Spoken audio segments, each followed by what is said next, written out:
Alo. Sən kimsə mən narahat etsin. Səhərdən mənim atam sənə görə mənim üstümə düşüb. Bana veriyoruz telefonu. Alo. Selam abla.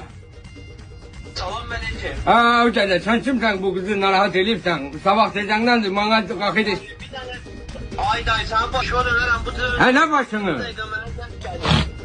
Bak şıkırma ya aksak kalmamış. Ha bana istersen mi? Vereyim seni polise seni de yaksak dövsünler istersen. Sen kimsen de ben kızmadan gelirsen. Lazım da öyle geçinmeyi sen beri geldim. Sana kızım ben indi bu dakika yazır. Ben hiç kime yazmamışam. Ne indi yazdı ben de bana sabah tezenden değil ki oğlan ben narahat ediyor. Ya direm ben hiç kime yazmamışam. Ben kimle yaz şehirde? Gel görüm az buraya oğlan cöne buraya görüm. Nədir ki?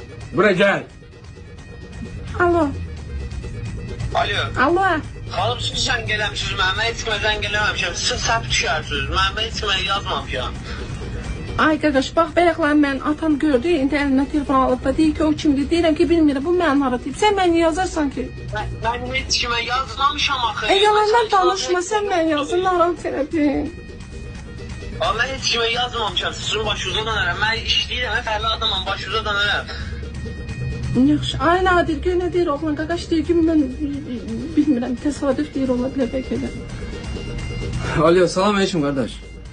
Salam aleyküm qardaş. Kardeş bu ne meseledir? Sen ben necəyəm? Başınıza dönərəm.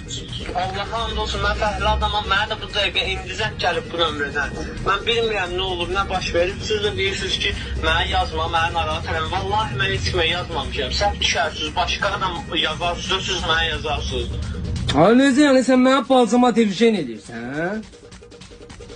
Kimə bir şey deyirəm, sənə qardaş başın qatırır, xəstəsən, sən deyirəm mən fərli adamım, deyirəm başıma dönüm sənə, çatmır sənə. Ha, çatı yox, mən indi deyir ki gün el. Deyir ki oğlan mənə özü yazı, özü narahat elədi. Gəl görüm az bura. Bura gəl ha. Allah. Sən yazdın, mən sən narahat elədin. Sən narahat elədin məni. Alo. Sən yazdın, narahat elədin, dedən nə olar? Mən heç kimi yazmamışam axı, mən deyirəm işləyirəm, başım qaçışırdı, mən heç kimi yazmamışam, necə olur, deyirəm, yazsam deyirəm yazmışam da yazmamışam axı. Ay yüreğim, Allah deməni pis deyil atamın deyil, mən narahat eləmişim, yoxsa evdə üstümü düşünlər, Mən yazmamışam, nə danışırsınız, siz, dəlisiniz, xəstəsiniz. Ay Həsən, Həsən, Alo. görüşək məni al, yoxsa atam mənim başımı kəsəcək.